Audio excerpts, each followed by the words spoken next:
Welcome to another episode of Art Heals All Wounds. I'm your host, Pam Uzel. On this show, we meet artists transforming lives with their work.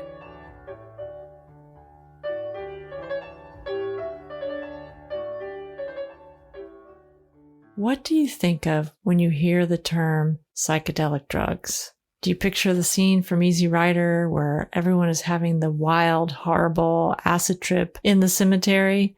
I remember my mom warning me when I was young to never set my drink down at a party because someone might slip some acid into it. I was in early elementary school at the time, so I was less alarmed about having an unanticipated acid trip than I was worried about which of my 6- and 7-year-old friends might be putting things into my drink.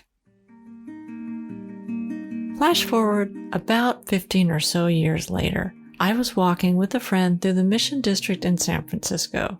We had just eaten at a taqueria, and I was carrying a bag with an extra burrito I had ordered for dinner later. As we walked back towards my apartment, an elderly woman was approaching us on the sidewalk. She was in very bad shape, long, disheveled hair and clothing. As she passed people on the sidewalk, she was calling out, "Help me. Help me." She was definitely suffering from neglect, probably homelessness, and possibly mental illness as well. Before I knew it, she and I were standing facing each other on the sidewalk.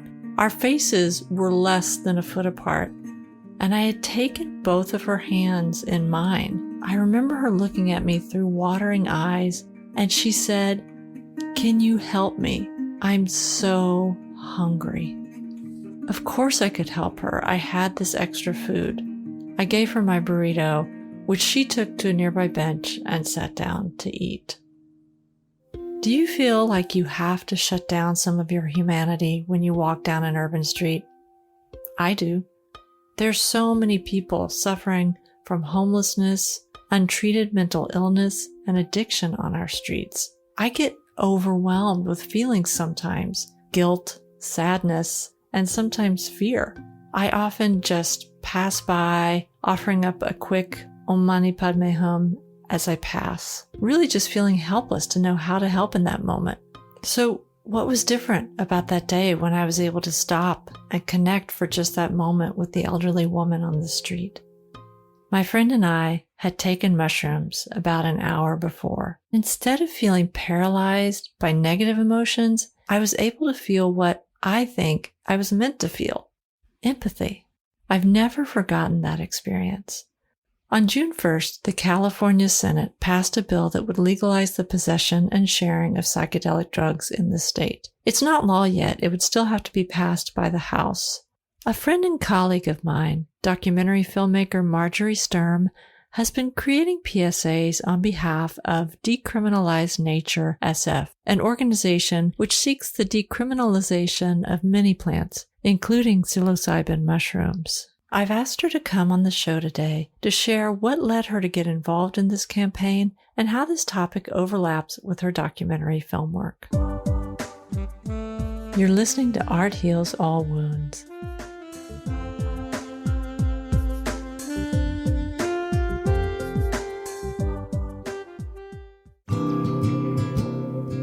You can get more information about this podcast and get in touch with me on the Facebook page, Art Heals All Wounds, and on Twitter and Instagram at Art Heals Podcast.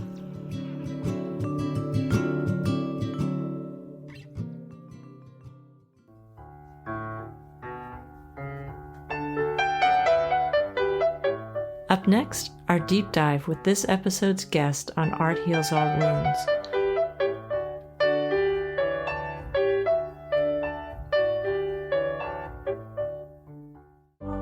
My guest on this episode, Marjorie Sturm, is a filmmaker based in San Francisco, California. Marjorie and I went to the same film program, but we weren't in the same cohort. I didn't see any of her work until I saw the 2014 film, The Cult of J.T. Leroy, her masterpiece examination of the literary scam perpetrated by Laura Albert when she impersonated a teenage trans sex worker in order to pass her fiction off as memoirs of the non-existent J.T. Leroy.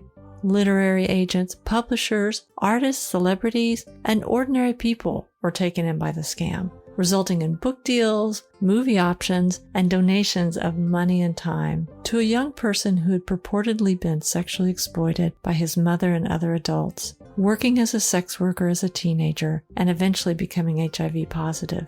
The story captured the imagination of so many, and the gifts poured in, all for the sake of someone who wasn't real, and all for the enrichment of the middle-aged Laura Albert, who allegedly pursued this fraud out of bitterness of not securing a publishing deal for herself. I could spend the entire episode talking about what Marjorie went through to make this film. What I will say is that I left the screening of the film with the conviction that my former classmate had the most integrity of any filmmaker I knew. Her film not only insisted that we hold Laura Albert accountable, but it also held a mirror up to all of us, demanding that we examine our fetishization of violence and exploitation that made this literary hoax so easy to pull off. Lately, Marjorie has been lending her talent to the movement to decriminalize psychedelic drugs in the state of California by creating PSAs for an organization called Decriminalize Nature. Because I know that Marjorie operates from such a steady moral compass, I've been wanting to ask her about what attracted her to this campaign and also how this overlaps with her own work as a documentary filmmaker. Marjorie, thank you so much for being on the podcast today. Before we get too far into what I want to talk to you about today, can you just give me background on what you do? Sure. I'm a filmmaker in San Francisco. I work mostly in documentary, but I've also worked a bit in experimental and a little bit of narrative. And yeah, that's what I'm up to. I want to talk to you about your documentary film work, but the reason I wanted to have you on the show right now is because I've noticed that you've been creating PSAs for the decriminalized psychedelic drugs movement here in California. And that has been in the news recently because the Senate just passed a bill which is taking this one step closer to happening. Can you talk a little bit about that bill if you know about it? Sure. Yes. So that's what that it is really surprising and really exciting. It's Bill SB 519. And, you know, the group I've been working with is called Decriminalize Nature San Francisco. And it's an offshoot of the movement out of Oakland that was successful to decriminalize plant-based medicine.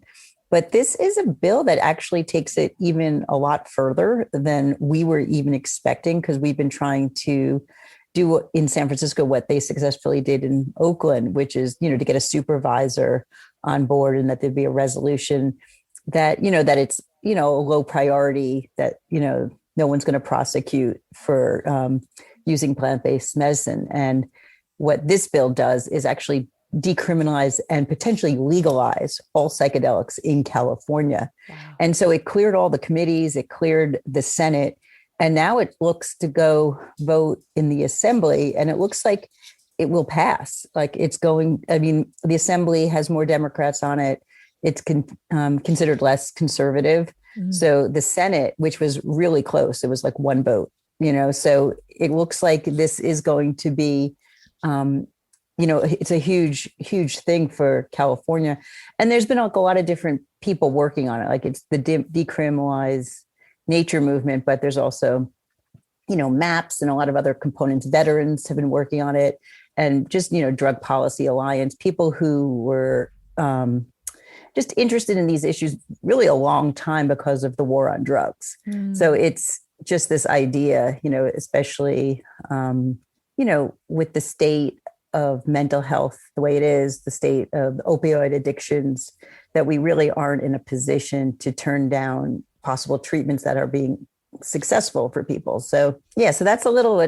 I'm quite honestly really amazed that it went through, because we weren't really having that much success on a local level in San Francisco. So then the fact that it just could clear all of California, and we didn't have to, you know, get petitions going, or you just realize, you know, who we vote in and is so important, because it just saved, like, you know, like the activist community a ton of work. I mean, there'll probably be other struggles ahead that I just don't know about at the moment. But anyway, that's a little bit about it. I mean, wow. Well, I'm just so curious. You talk about some of these potential benefits. I mean, certainly people have found benefits with medical marijuana. I am really interested a little bit in this distinction between the plant-based medicine and psychedelics, because obviously plant-based medicines does not include all the psychedelics that are potentially going to be legalized. But I think I might put that question on pause and just really get a little bit more about the idea of the possible benefits. You talked about opioid addiction and mental health. So what are some of the possible benefits, particularly from plant-based psychedelics, such as mushrooms and whatever else is out there? I don't even really know. Yeah, I mean, it's an interesting one. Because, I think, the plant-based medicine, I mean, it kind of meets you where you're at, you know what I mean? Because it's a little bit like when with the medical marijuana, like they were using it for, from back pains to stress to anxiety. I mean, like it was almost like if you have a condition, it could potentially be helpful. Mm-hmm. And I have to say, I think there's a lot of emphasis on psilocybin mushrooms, because that's more accessible. But for addiction, ibogaine seems to be really, really, really powerful and really helpful for people. That's, and I don't know that much about it. I've never tried it or anything. What is the name of it? Ibogaine. Okay. And I think it's a root from Africa. Mm.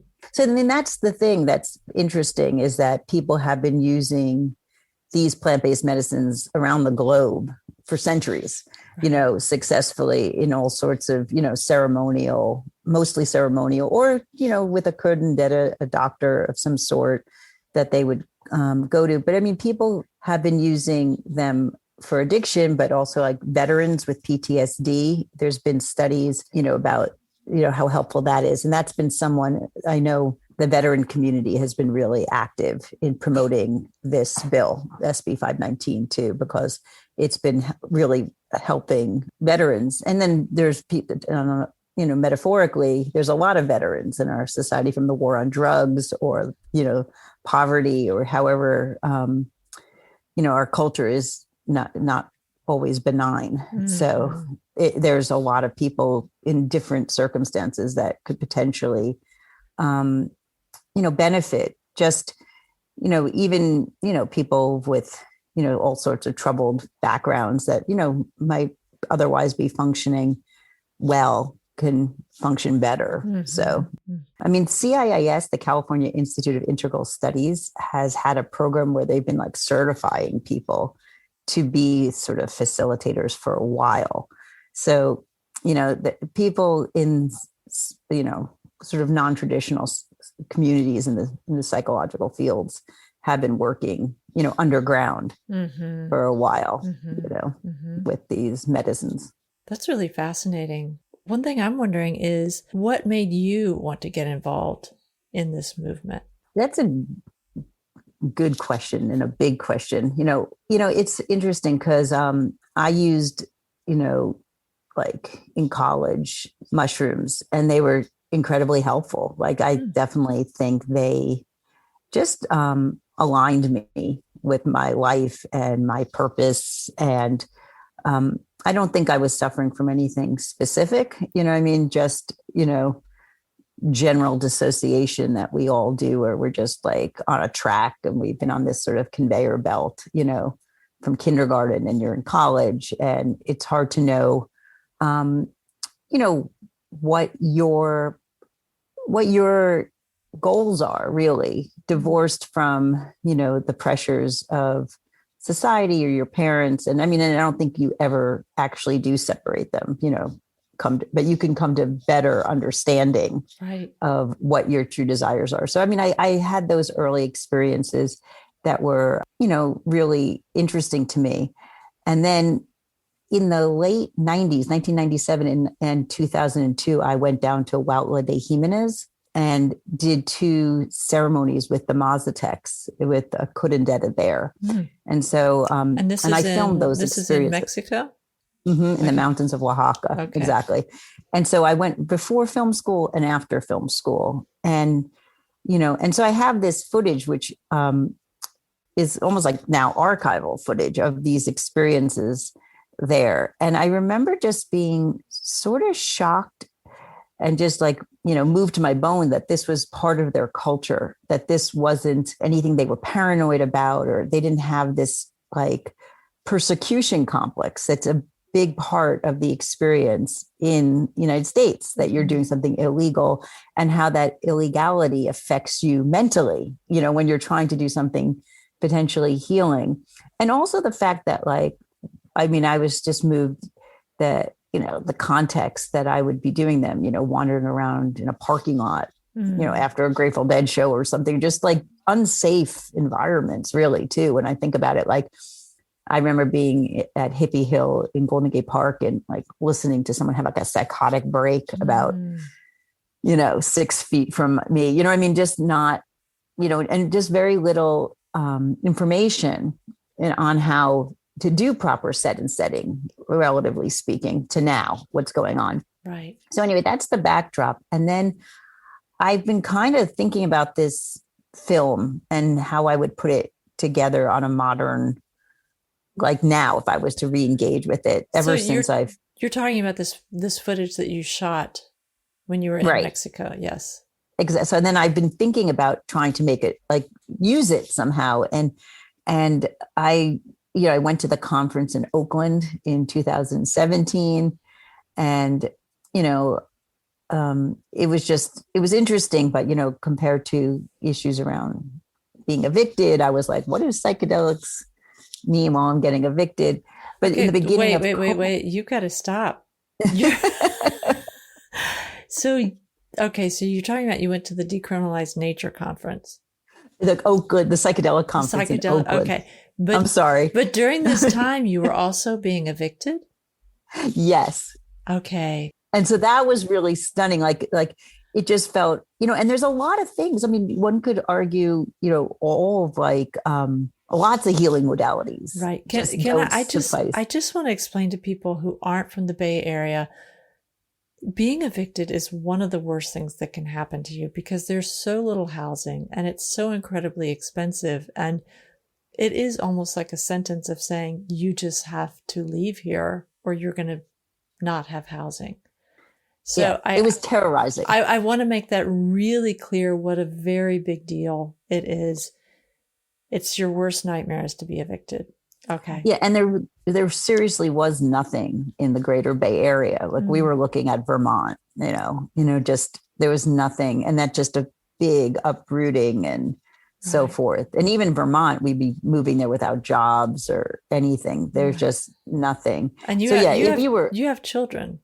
I have 2 kids who are like walking distance to their schools as we are now. Like the whole thing was just, and it went on for a while, a couple of years. It was pretty distracting, just not the unknown, the uncertainty. I mean, maybe that's a great time to do psychedelics, one could argue, right? But I remember just being like, you just realize it's that it comes up Abraham Maslow's like hierarchy of needs people discuss. But if you don't have your basic needs met, like working on any issues, it can feel recreational comparatively or so forth.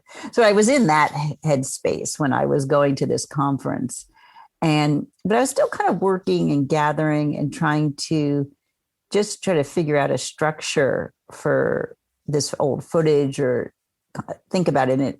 And then in the beginning of COVID, I got an email from a petition I had just signed about decriminalizing in San Francisco to go to a Zoom call.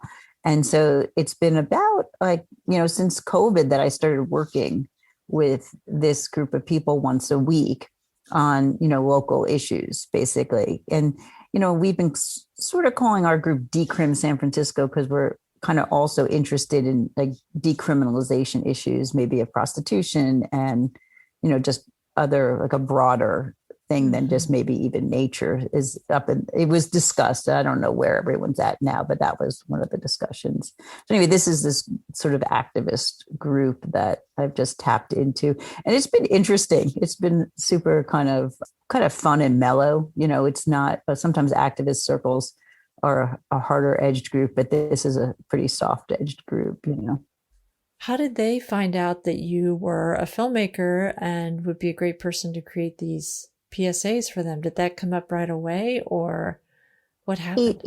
It didn't come out right away, but it was like sort of like a tapping into like, well, what's your skill set? What's your skill set? And and you realize like a lot of it's about communication and education. So I offered, and so I just offered to start documenting people who were willing. A lot of people aren't willing, but a number of people were, and now people are more and more willing, it seems. So yes, I just started, and it was hard during COVID, to meet as well and shoot.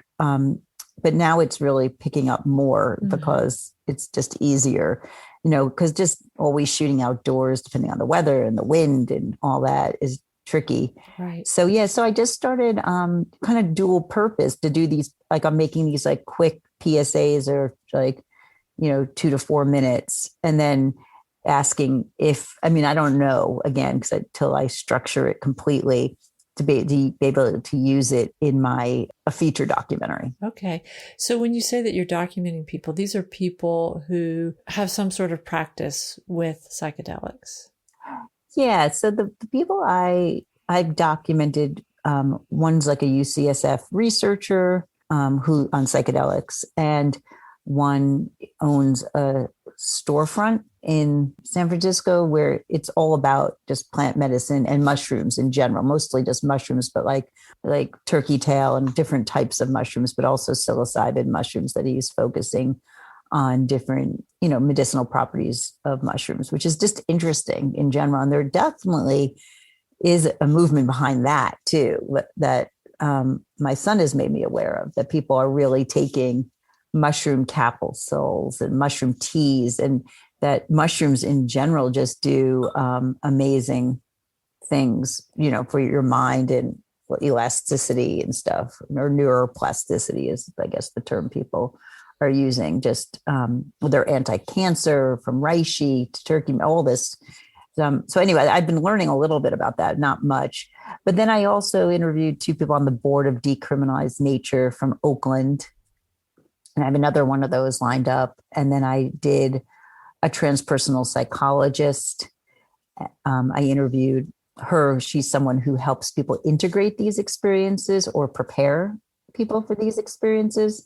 And that was pretty fascinating. And then I did do someone who also is sort of like a cultivator of, plant-based medicines, and sort of an underground practitioner came up that he leads people or helps them create safe settings and kind of helps guide.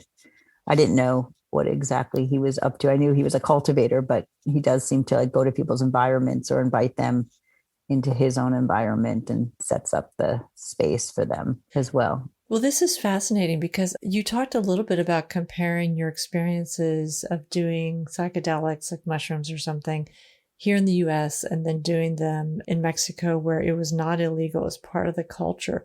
Can you talk a little bit more about how it was used when you did this in Mexico? Was it some sort of cultural ritual? Was it for healing purposes? Was it both? Yeah, it's interesting. They use it for healing, and they definitely, there is a stress on, it can cure bodily ailments. Like they do feel like you're getting out, some sort of sicknesses, but also for your mental health, they call it like cleaning your system. And it was really interesting because it was the first time, because I've done it twice, and it once with one Curandera and then her daughter the next time the mother wasn't there. But they do it very simply at night, just like a little tin roof hut, basically, with blankets and mattresses.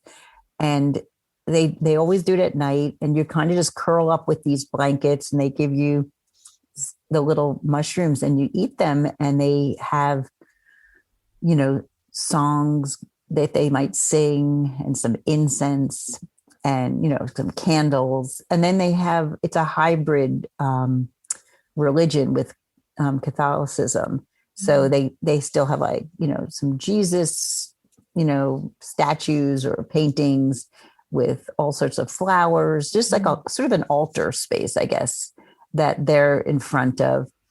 And, throughout the ritual, you might hear your name a couple of times, that she's blessing you or protecting you. But other than that, like the majority of it is just, laying on your back with a blanket on you and wherever your mind takes you. And I mean, that was just really different than my experience here, where, you might be wandering the park and going to the ocean, or, sometimes, to its, benefit, just having a good conversation with a friend or so forth, that's also of value, just processing something with friends or so. But it was very interesting. It felt really safe and simple, in that setting sort of situation. Yeah. And the interesting thing with that, it was the first time I met someone who was a Mazatec. I said to him, so have you done the mushrooms? And he said, yes, I have, just once with my whole family. And I thought that was just incredible, because I couldn't imagine for the life of me doing them once with my whole family. That would just be really interesting, Yeah, I can't really, I'm trying to picture that with my family as well. Right. Crazy, right? So, but now it's just interesting. You just realize there is more of that now with younger people. Right. I think that as I've been following along, with the new generation, like people in their 20s and 30s and psychologists now, they are reaching out to that kind of parental divide. I mean, sometimes I think it's like even an East Coast, West Coast divide that exists to a certain extent. And I see that it's changing, it's shifting. It's interesting. Like the taboo is lifting and the stigma is definitely lifting. Oh, that's fascinating. Yeah. So can you talk more about this film that you're making? It sounds like the seed was this archival footage, and maybe the decriminalization is maybe at the other end. What's happening with the rest of the film, if you don't mind talking about it? No. I'm hoping, till something's done, you're always like hoping like it is what you're imagining or it's going to come together exactly. But I am like 40 minutes into a rough cut. So I think, and then I might change it again, obviously. But what I'm looking at is the issues around transitions and anxieties, basically. The working title is called Small Deaths. So these near death experiences, or like these awakening experiences. I'm looking at, just like having my children, the eviction, these different events that took place, and, these feelings around, anxiety, I guess, and how to navigate through big events that wake you up and what you learn from them, and how much in life is just also destiny. There's that question, of what is fated and what's free will. And they use them for that as well. The Mazatecs, they use them for divinatory purposes.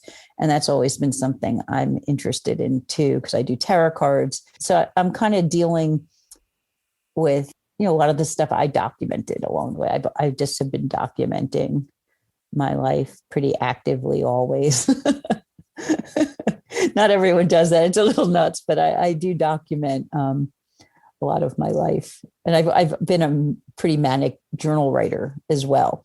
Are you going to talk a bit about the eviction in there as well? Yeah. Is that, yes? Yeah. So I deal with the eviction, the transition to being a mother, a near drowning experience of a friend. So these different little events. I mean, so it's kind of an essay film, kind of a memoir film. I'm not really sure exactly until I love it. But I think it's ending on this COVID experience. Ah, interesting. Which is like I think this is like it is a really interesting thing, the COVID thing, this transition, this anxiety. It was almost psychedelic in and of itself, just that people had to go inside themselves and look at themselves and sort of reset themselves and sort of, it's like, if you ever wanted that chance to go to like a Zen monastery, you had it, so right. It definitely, I think, pushed people psychologically all over the place, really. Right. Most definitely. It was a big reset for a lot of people, but also a dark night of the soul, going through looking, there's a lot of people suffering from addictions and mental health issues come up too when you strip everyone. Right. We're not really meant to be islands, No, we're not. And there are definitely some ways that I hope as a society will reset, but it remains to be seen if that's going to happen.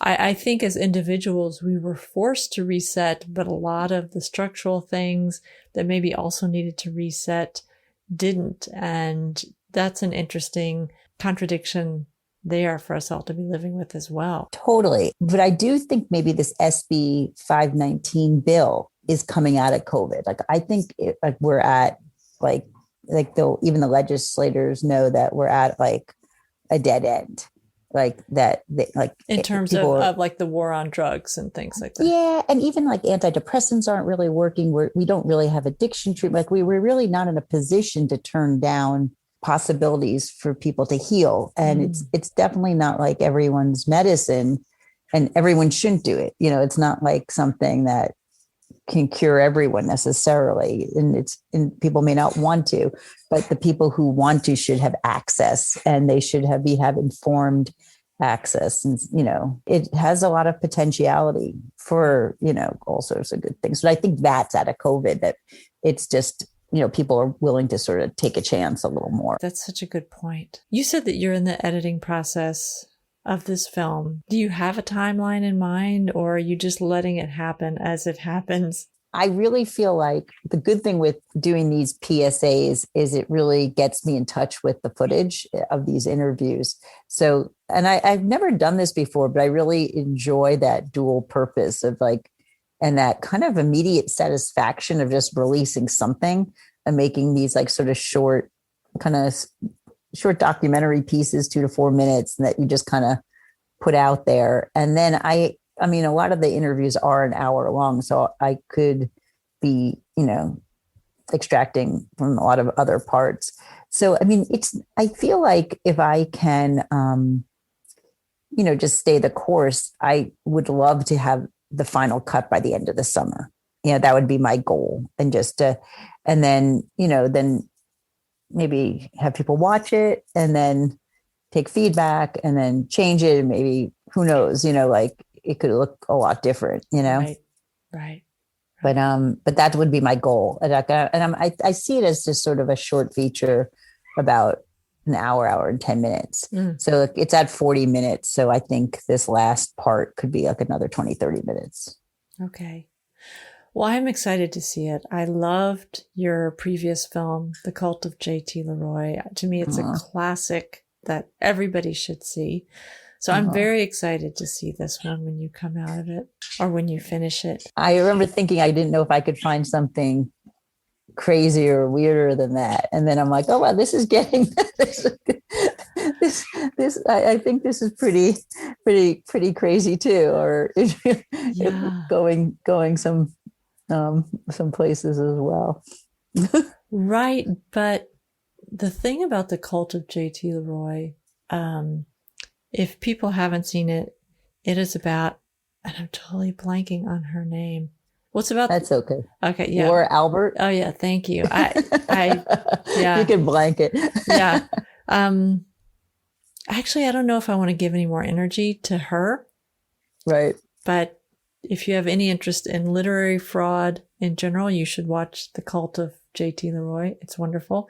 But what I will say about this film that you're describing is that the energy sounds completely different for you as a filmmaker. I can imagine that The Cult of J.T. Leroy was probably not a fun film to make because it's about fraud.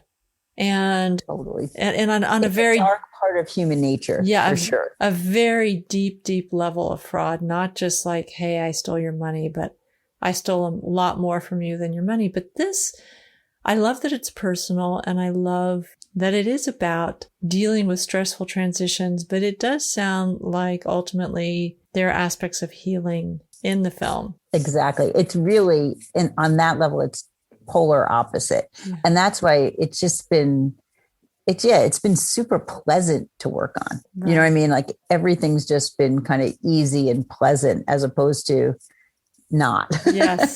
Like because I think it really took me a while to look at, like, to really get that and understand that I think I needed to look at it, people's willingness to really hurt and exploit people. I think we need to look at that more, like at that raw ability to, take advantage of people, as opposed to, I think working in social work for so many years. Oh, you worked in social work? Yeah, I worked in drug rehabilitation too. So that was my background as well. I worked in social work before film school and all throughout film school. Wow.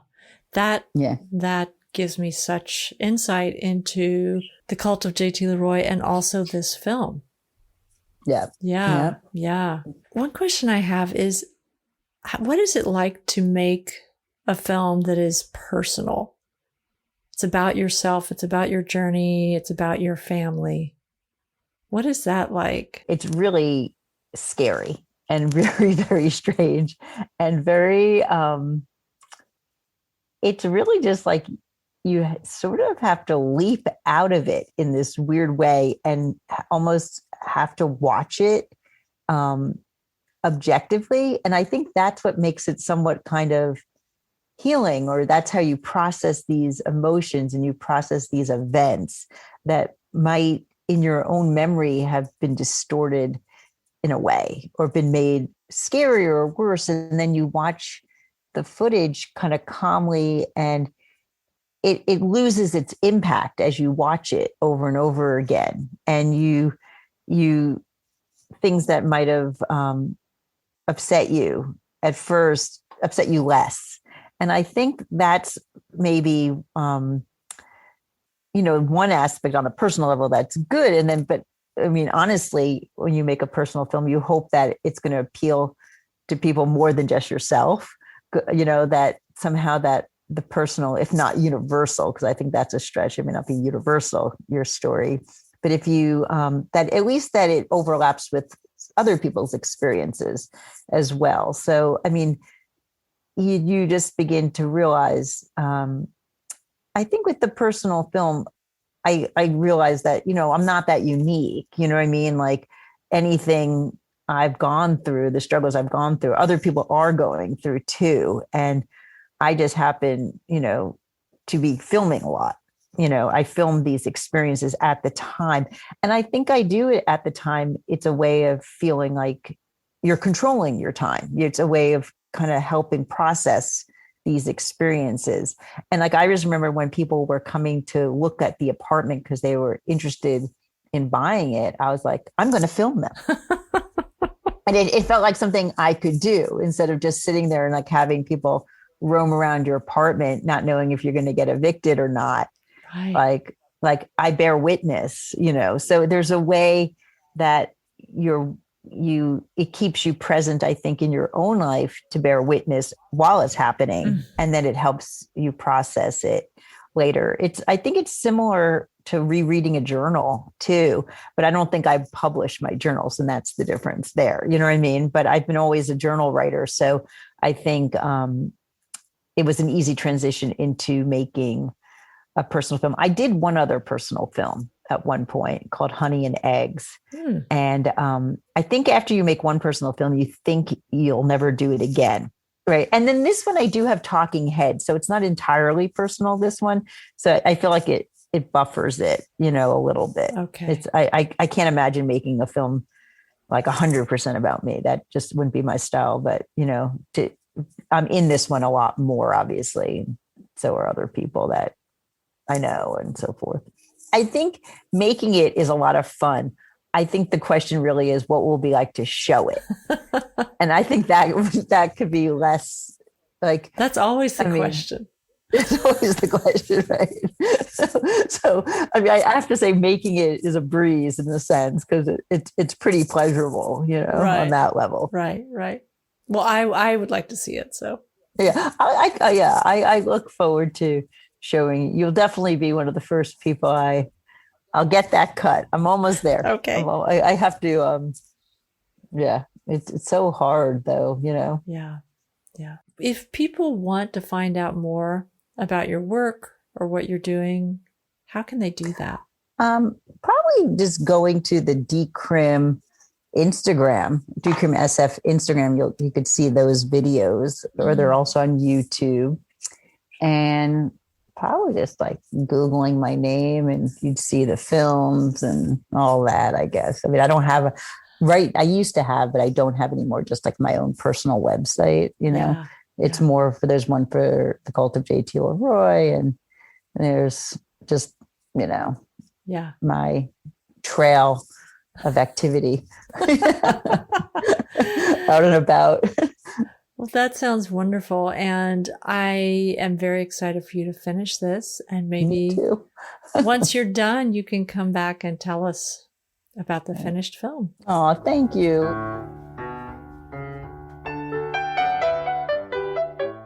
You're listening to Art Heals All Wounds.